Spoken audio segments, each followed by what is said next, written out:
Garrett, your timing is always impeccable. You just had these headlines drop, my friend. Ford taking a $19.5 billion charge to write down EV investments, at least initially here. I see the stock popping about 1.5% here in the after hours. What is your immediate response or reaction to that news, Garrett? Sure. Thanks for having me. I think the only thing that's really surprising is the magnitude. The 19.5 billion is larger than we would expect. I think it was said 8 billion of that was related to EVs. I don't think it's a surprise. I think most investors have anticipated this. So I do agree with the takeaway. It's sort of a rip the Band-Aid off moment. We saw General Motors take a charge of 1.6 billion back in October related to their EV assets, and really, this became inevitable as soon as the federal EV tax credit went away at the end of September. EV companies looking at taking impairment charges related to their EV assets, and overall, I think what we've seen in the market is all positive for Ford. Their U.S. vehicle lineup is entirely comprised of trucks and SUVs at this point, aside from the Ford Mustang. So that's the only model they still produce that's not a truck or SUV. So they benefit from lower oil and gas prices and declining interest rates. So they're really the big winner. And they didn't make as much of a bet on EVs as General Motors did. They took more of a balanced approach between EV, hybrid, and internal combustion engine vehicle. And Ford has done very well with their hybrids. So there's a lot of reason for optimism when looking at some of the hybrid models they have. So reasons for optimism, but Garrett, you used to have a hold on this name, correct? Why are you still on the sidelines, Garrett? Yeah, the stock's had a big rally in recent months, and we think the risk reward is pretty balanced here. That said, our 12-month price target is $15. It does imply some upside here. You have a nice dividend yield for the stock. We just like some other names better. We like GM better here. We think they have a more favorable risk reward.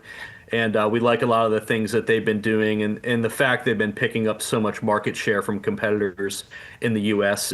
over the last few years. I want to switch gears here, Garrett. While we have you, Tesla shares, you saw this, closing near record high. It's after the new robo-taxi test without a safety monitor commenced in Austin. Garrett, you looked at those headlines. What did you think of them? From an investor perspective, Garrett, was that, how material was that? Was it an incremental step or no? Was it a bigger deal with possible financial implications next year? We think more of an incremental step. We are a little skeptical of how quickly Tesla can really expand to other markets. There's still a lot of questions, and more importantly, there's significant liability still associated with their full self-driving. And so we think if you look back several months ago, as far as how quickly Musk was saying they could expand to other markets, it hasn't exactly panned out, over the last 6 months or so that they've been able to grow to all these markets. This has really been a roller coaster year for the stock, but the stock is basically after hitting a trough, a big sell-off in the first quarter, hitting a bottom in April. It has rallied, and it's basically where it was a year ago. Over time, I think volatility has really been the rule, not the exception, for the stock. And it's another name where we're just not too enthusiastic about the risk reward here after this big rally since April. Yeah, you actually have a sell on this name, Garrett. How come? Yeah, you look at where the stock's trading here. On our 2027 estimate, which is below consensus, about 50 cents below consensus, we have it trading north of 175 times our 2027 EPS estimate, which is a full valuation in our view. If you look back over the last 5 years, Tesla has traded at a 4 PE multiple of about 112 times. So it's well above that. Looking at consensus numbers for 26 and 27, we think they're too high still. And we haven't seen the worst of the drop off in their EV sales. In a couple weeks, when they report fourth quarter sales, we will see that fourth quarter being the first full quarter in which the U.S. market was not subsidized in terms of any sort of EV tax credit. So Tesla's had a big drop in their domestic sales over the last couple months, and I think that will become more apparent in early January. So Gary, we just showed the stock chart there. I mean, it's the move off that April low. It's up more than 100% since early April. You chalk that up then, Garrett, to what?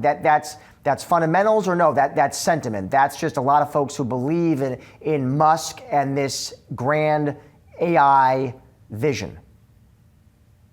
Well, it started with when Musk announced he was leaving Doge. So that was really the catalyst. That's when it bottomed. And I think it's more sentiment driven. We do like the fact that Tesla is in sort of the industries of the future with what they're doing in AI, in robotics, in energy storage, autonomous driving. So I think investors continue to take a sort of 5 to 10 to 15-year view of the story, and they're focused on what the earnings power looks like, say a decade or so down the road. Really giving Tesla a pass on the very obvious near-term headwinds. If you look at the company's earnings in the first 3 quarters of this year, they were down 31% year over year. So it's that disconnect between the underlying near-term earnings and what the stock price has done, which caused us to go to a sell in September. Garrett, always great to see you. Thanks for your time. Thank you. Tesla stock riding higher, briefly touching an all-time high. Company getting a boost amid positive developments in its robo-taxi business.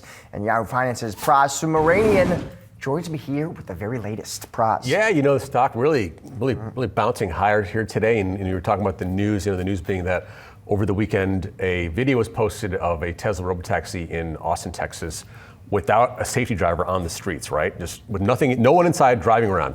And then it was confirmed by Tesla's head of AI that yes, they are doing this. Then Musk even chimed in saying, yes, we're testing out cars without the safety occupant, or whatever you want to say it, in the car. And that's the next step towards fully unsupervised robo-taxis. Like that's the holy grail, what Waymo is doing now, right? They're already doing that now in certain select markets. So that's the sort of the holy grail there for Tesla. And we saw some analyst commentary today by Dan Ives talking about how, heading into 2026, this marks a monster year ahead for Tesla and Musk as the autonomous and robotics chapter begins. In our view, we expect an accelerated robo-taxi launch across the US with, importantly, volume production of the Cybercab. That's the purpose-built, no pedals, no steering wheel car, starting in April-May timeframe. So all sort of good news there. Stock is sort of rallying at the right time. A big move today, like you said, briefly touching an all-time high, I believe, is that what you said? 52-week high at the very least. So that's a big move there for Tesla today. So is it a big move, Pras? Because